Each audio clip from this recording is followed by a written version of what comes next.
அனைவருக்கும் வணக்கம். நான் உங்கள் கால்நடை மருத்துவன் அன்பு செல்வம். இந்த மாடோட மடி ஏன் இவ்வளவு பெருசா வீங்கி இருக்கு?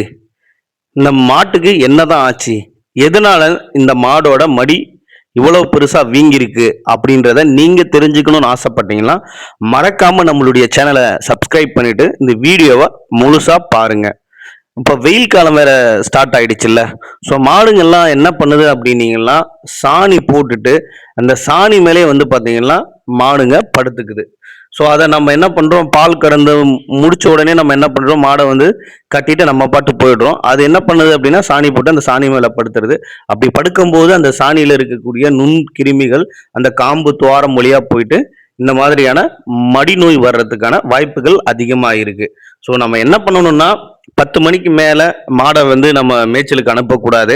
அதே மாதிரி பால் கறந்ததுக்கு அப்புறம் மாடை ஒரு அரை மணி நேரம் நிற்க வைக்கணும். அல்லது தீவனம் போட்டிங்கன்னா இந்த மாதிரியான மடி நோய் வராமல் நம்ம தடுக்க முடியும். அது மட்டும் இல்லாமல் மடிநோய் வந்திருக்கு அப்படின்னீங்கன்னா ஒரு 4 மாடு வச்சிருக்கோம்னா மடிநோய் வந்த மாடை நம்ம கடைசியாக தான் பால் கறக்கணும்.